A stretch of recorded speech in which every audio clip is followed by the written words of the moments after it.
Hello everyone, welcome to the Zentangle Project Pack series. This lesson is part of Project Pack number 17. My name is Molly and I have my lovely sister Martha here to help me with this awesome lesson.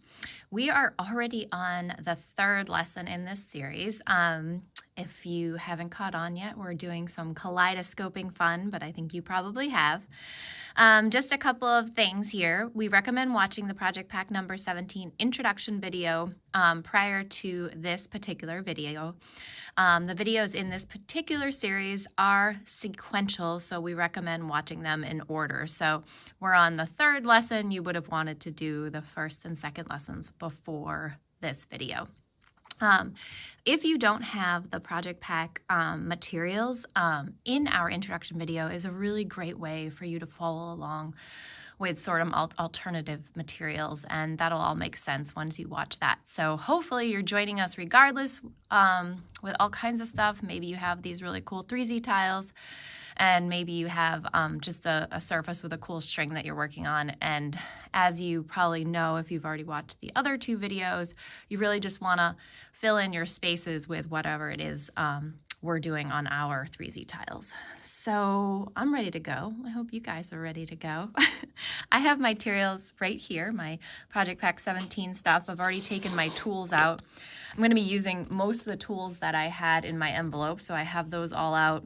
The 3 different pens, 2 pastel pencils, and a graphite pencil with the tortillons corresponding to the pencils. So I have all that stuff ready to go. And then as you will know from the previous days, you had your 3 stacks of pre-strung 3Z tiles or your alternative paper that you're working on, whichever one works. Today I'm going to work on my last set, and I've chosen this string to work on. So you probably have 1 set of pre-strung tiles left. So those are the ones you should have in front of you. And to get started, we'll just be working on 1 tile. So I'll take that 1 tile and put the rest kind of aside. So just have my 1 3Z tile in front of me, all of my tools, and I think I need a deep breath. So that leads me to the first step in the Zentangle method, which we always like to begin with, and that's gratitude and appreciation. So once you have all your tools in a good space, I invite you to get your body comfortable. So maybe that means adjusting your chair or your floor or whatever you have with you. And once you're comfortable, I invite you to either gently close your eyes or maybe just find a focal point and give yourself a moment for gratitude. Gratitude for the time, the opportunity, the anything, whatever it is in your world you are feeling grateful for in this very, very moment. It's amazing how much strength and perspective we gain from deliberately thinking about the things we're grateful for. Remember the breath that you have, and remember the power it has to both energize and calm and inspire. Give yourself another breath or 2. And when you're ready, gently open your eyes or bring your focus back to your drawing surface. And like I said, I've got this string here I'm going to be working on, but there's all the other strings that you could potentially be working on. It could be this one, it could be this one, it could be this one. We have all these other strings. So the last pile of tiles you had left might be different than the one that I had left, and that's totally fine. And I think that I'm going to be able to show you what we're doing. And explain it all out, no matter what tile you're working on. So I have this one, this is the funkiest string I think we have, and so that's why I chose it. I wanted to be able to kind of invite people to know that you can really follow along with any of these strings. And I'm going to start with a tangle called Well, Well, Who. It's a well tangulation. And I'm just going to be using it as a fragment pretty much. So it's almost like a fragment of Well Who. And I think for this, if you have this same string and you're working on it, I'm going to work on this one space that's a little bit more simple. If you have one of these other tiles, a lot of them have spaces that are pretty straightforward. If you have some of the other ones, I'm going to show you in a minute how you can start this tangle. So maybe just watch me for a minute, and then I'll show you the first steps on some of the other strings. So I'm starting with my black 01 pen here. And again, that's my black Micron 01. And I'm starting on this space that looks kind of like a diamond here. And the first thing I'm going to do is I'm going to just draw a line right from that point, dividing my space in half.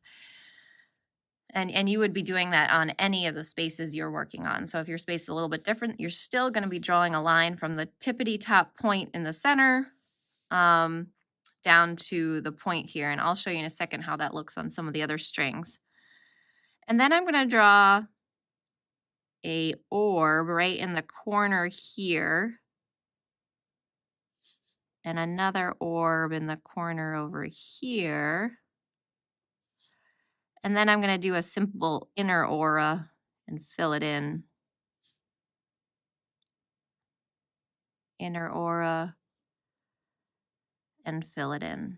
So I have prepared this on two of the tiles that I thought would be a little different. If you have this string you're working on, your division line would go right to the middle here, divide it in half, and then you'd have two orbs like that.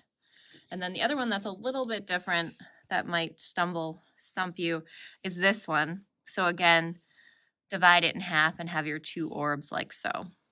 And I'll show you how you do the next step on those ones as well. I believe that all of the other ones are diamond shapes, so you should be able to follow along. So my next step is I'm going to go from this top point and I'm going to travel along the string line and I'm going to hook around this orb, sort of like you would in a tangle like Huggins or Cadent. I'm going to start from the point and then hook around it. You might fall off the edge a little bit, but don't worry about it. And then down, and as if you're hooking that around. Now, if you have this tile, this one's a little bit different because we're actually going to cut off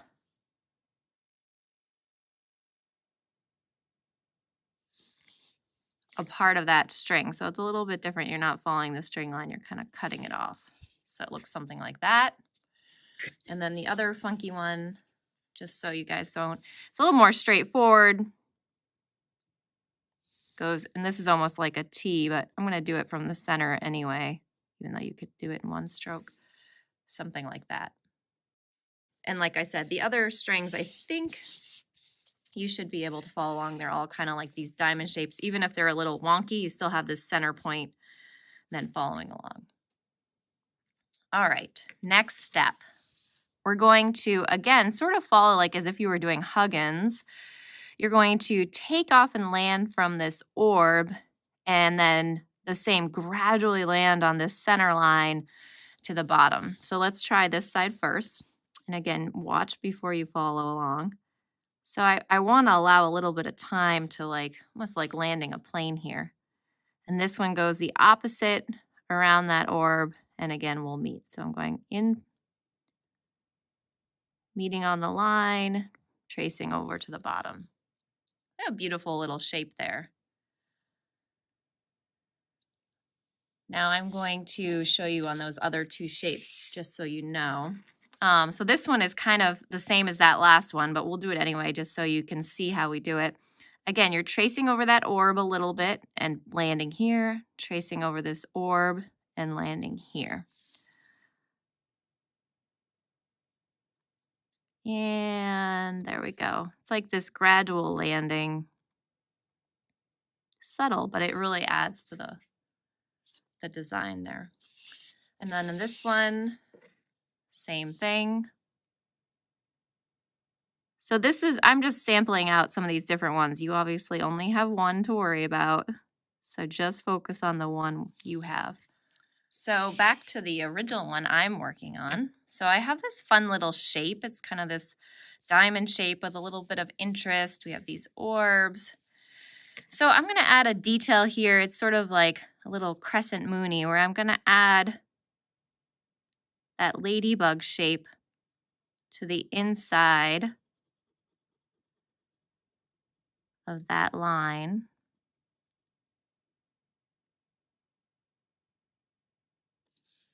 Put a nice little aura there. And we'll mirror that on the other side. You don't have to exactly match up. I don't worry about that because I think it adds a little interest if it's not quite perfect. And then one aura in the black.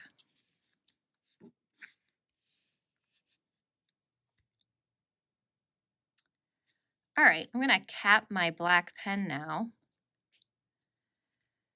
And I'm going to grab my lightest gray pen. If you grab the other one, that's okay too, as long as you're consistent. And I'm going to do some detail work with this gray pen. And what I want to do with this is I'm going to create a series of auras that carry all the way up into this space. And I'm going to use this original line we did that's curved right here as sort of the line I want to aura. So aura it like so. And then continue all the way up. With a nice, the curve really is going to add to this. So you want to have that subtle curve. It gives it a little bit of dimension. And then do the same on the other side. Aura. And they don't have to match up perfectly. Don't worry about that.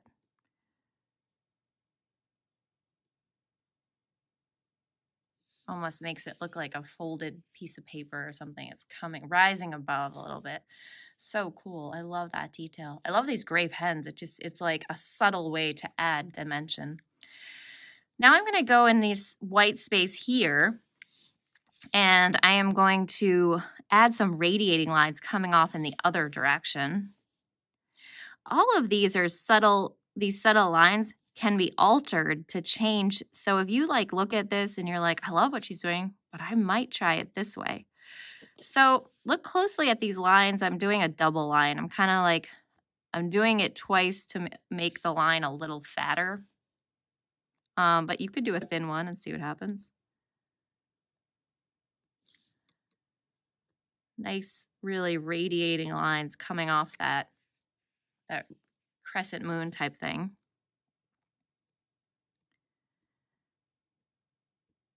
And just for fun, I'm double weighting this just to see what can happen. I love this light gray because it looks like pencil, yet when you shade on top of it, it sticks so you can get this layering effect. Very fun. All right. So that's our fragment right there. That's our well who fragment. I actually am just like so excited about it. It's really fun. All right, and then if you wanted to see how it would look on those other strings that we had talked about earlier, as you can see, here's that kind of funky shape we had, and I did the same thing. I aura'd with the light gray up the same way, radiating lines here. I just added a little detail in that leftover space, and that's going to give you an overall different look. So if you have this space, you'll know what I'm talking about. You'll see these little spaces, these triangular spaces that are left over, and you can do whatever you want in those spaces. Just repeat whatever you do. I did these really simple radiating lines, so that is an option.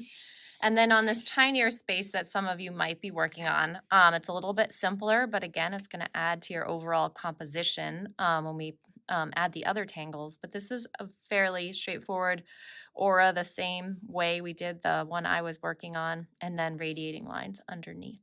So a couple of different approaches.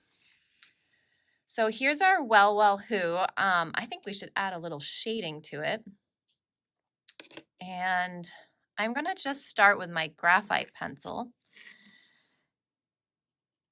And I'm going to go pretty heavy-handed right near the edge using the point of my pencil.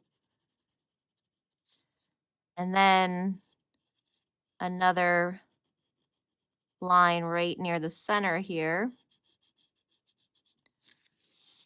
And then again on the other edge. Nice and careful, using that point as a guide. And take my corresponding tortillon and just nice and gently, again using the point of the tortillon as a guide, just kind of inviting that graphite into the paper.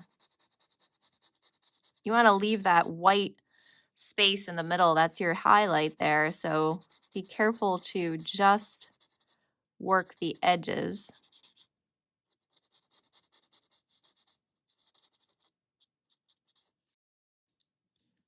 Like so. Nice highlight, that is gorgeous. And I think I'm just gonna leave this top part with the graphite, adding no color, just to sort of bring contrast to the fragment. I have a reddish pencil here. I think I have, it's called Scarlet, but pick up one of your colors, choose one. And I'm gonna put a heavy bit of this pastel pencil on the outer edge of this aura over here. Just a nice stripe. I'm going down pretty heavy-handed with that. Do that on both sides. Just nice and carefully right up to the edge of that aura. And again, I'm putting it down pretty heavy. I'm going to grab my tortillon that I've been using for the red color, and I'm going to carefully invite that pastel pencil down into that space. But I want to keep that sort of effect where it's redder towards the top edge. Just nice circular motion. Get a little bit of a fade. It's pretty cool. And you can go ahead and do that the same way you would on the other ones that we were talking about. So it's pretty straightforward. And you can choose whatever color it is you want. Like, you don't have to use the red because I use red. If you want to add color to this top part, go for it. I'm sort of just experimenting with how the black and shades of gray looks on the top, and then this red peeking from underneath. So we'll see how that goes. So this is our well who fragment, which is super fun. I'm going to turn my tile here so that my well who is on the left. So if you guys want to do that with whatever tile it is you have, sort of arrange it so your well who is on the left. And then I'm going to start filling this right space right here with a new tangle. So I am going to start doing a little bit of flux. Flux is a great organic tangle. It's going to sort of bring some contrast to this well who, and it's a little more wild. So I think this will be a good complement to that one over there. So flux is sort of these leaf-like shapes. And I'm working on this funky tile, so my shape is a little bit funky here, but yours might be a little more straightforward. But you know where you're working in your corner space. So just make sure you sort of recognize the space you're working in so you don't get too lost. My space has this additional string light I'm going to completely ignore. So just ignore. And I'm going to start from the corner here. And it's sort of this leaf-like teardrop shape. And we're going to do some kind of like sort of wild growing flux. So sometimes we do it in a line. This one's going to be kind of wild, and I'm going to try to fill the spaces as we go. So you're constantly kind of going, creating these teardrop spaces.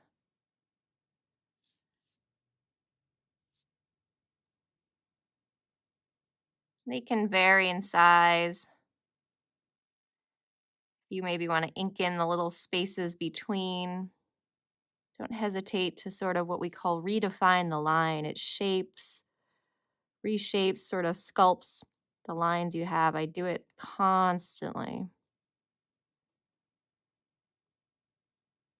It's just a way of going over a line you've already drawn to either emphasize it or sculpt it or sort of add a little love, shall we say. But it sort of makes it feel more finished, or maybe takes a few strokes to get the line you wanted. All right, so that fits into that space quite nicely. They're all nestled together there. Maybe go in and ink in some of these little areas. Feels so quick too. It's a great tangle. Just kind of get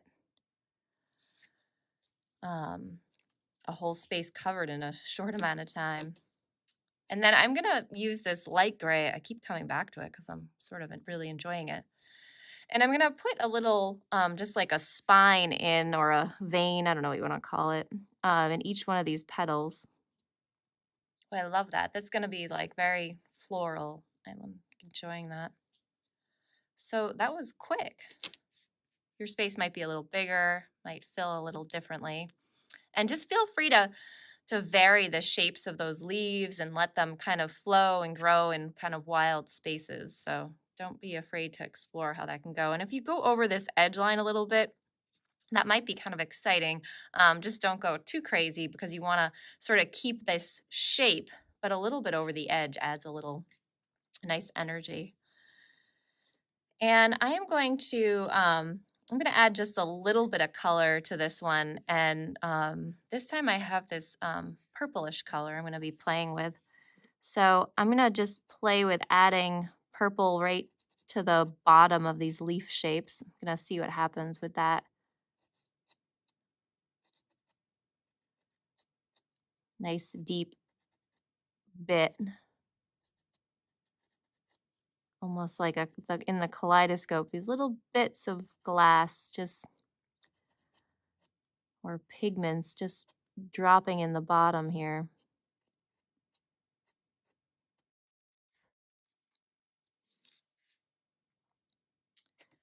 And then I'll take my tortillon I've been using for this color and just invite it into the paper ever so gently. I like the idea of keeping some of the white space, so this sort of interest of light coming through with these cool pigment.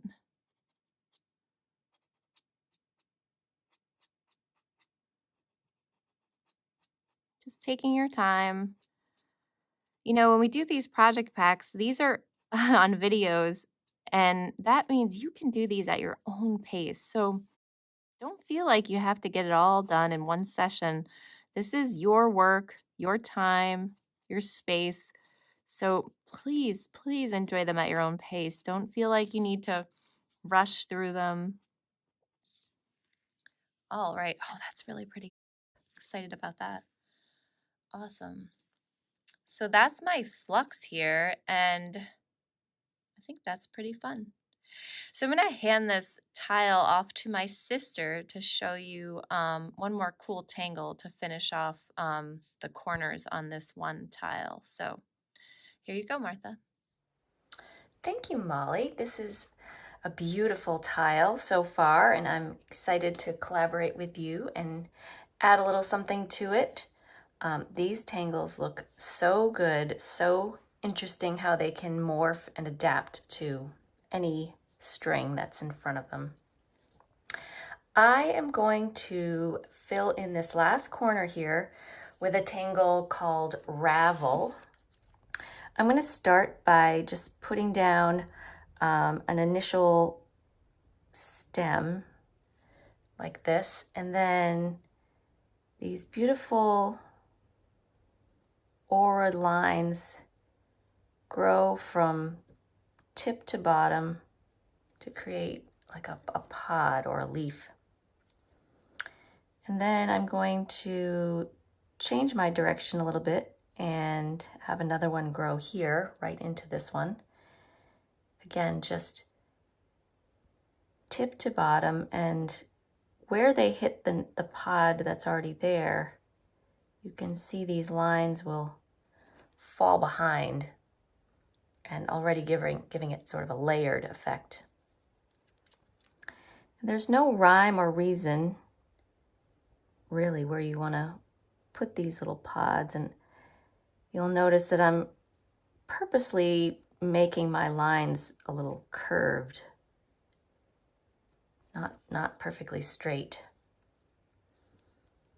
Maybe one's growing over here, and of course I'm having to adapt to the space I have to work in. Turning my tile and adding more pods as I go.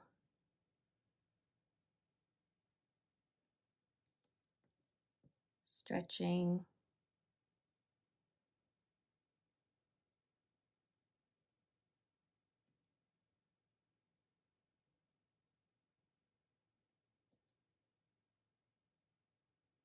Sometimes retracing some lines that I've already drawn and reinforcing that tip as well, going outside of my space a tiny bit. These smaller spaces are challenging sometimes, but it makes you think about things a little bit. How lines are there, but they're just behind and you can't see where they begin. So I'm actually going to stop right now. I'm happy with how that looks, and you'll notice there's some spaces left. I'm going to put down my pen, my black pen. I'm going to pick up this light gray 01 pen and use that to fill in my little interstices, those little spaces left behind. We often use black, of course, to fill that in, but I kind of like the variation, the gradation, I guess you can say. Just filling in those background spaces.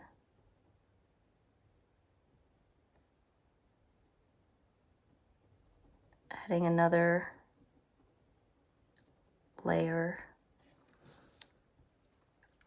Remember, even if this seems, if your space, or even if you filled in the same one that I did, if it seems incomplete, remember it's part of a whole six of these corners that are going to be kind of playing together. So it's part of a whole. I'm going to also, just with this pen, retrace that edge. I'm going to really define the edge and maybe round it out where my little ravel sticks out there. I want this space to really be defined when I have them all put together. I'm going to add just a little bit of color here, and I'm going to pick up that violet pen that Molly used on the flux, and just add some color to where the tips of these little pods are. Could be the center here, but also the little tips. Just a little bit of color. I love the way the violet pencil and the black and gray work together. And then with my tortillon for my violet pencil, I'm just going to gently smooth those corners and edges. I'm leaving that white space that we've been talking about, kind of allowing for the purple to have its moment.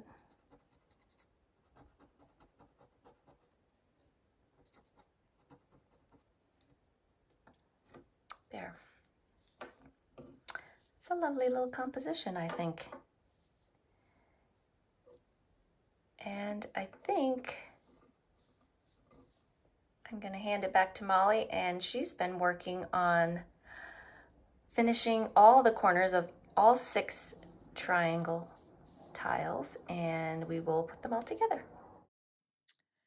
Hey, Martha, why don't we take a look at how these all look together? We Yes. have all 6 of our tiles here, which is... We've been busy I getting these finished know. up. I hope you guys have been busy too. It's kind of fun, like chipping away at them, right? Yeah. Oh, these look amazing. This is so fun. This fragment right here is the coolest one, I think. And then it's fun to start seeing like what happens when you... Oh, like every other one. Every other one. Yeah. Start like something cool. And then, let's see here, see what all of those fluxes. Fluxi? Fluxi. Yeah, it would be fluxi, I think. Oh, yeah. I love that violet pencil with the black. Fun. And this interesting, And then maybe moving just the, now putting in the ravel. That's pretty neat. Oh, yeah. Oh, I like that. That's fun. This string's kind of fun too because it's a little whimsical. Yeah. Super fun. Well, let's just see the ravel then, yeah, too. Yeah, I mean, you have to test them all out, right? Right. Oh, it's so pretty. And I'm sure yours look a little different and awesome as well. Very cool. All right, and for you folks that are working on the bigger piece, the alternative process here, we have ours on an opus tile. You might have it on just a big sheet of paper. But it's getting filled in there. Coming together. Yeah, it's really getting there. So, so much fun. Well, such a cool system because it really is adaptable to any of these 3-sided areas, Yeah. So we're excited to start chipping away at the centers of all those 3Z tiles and then finish filling in all these. So we have a couple more days of kaleidoscoping fun, and we'll hand you off to Rick and Maria to get this finished up. All right, we'll see you guys very soon. All right, thanks for joining us. Bye-bye.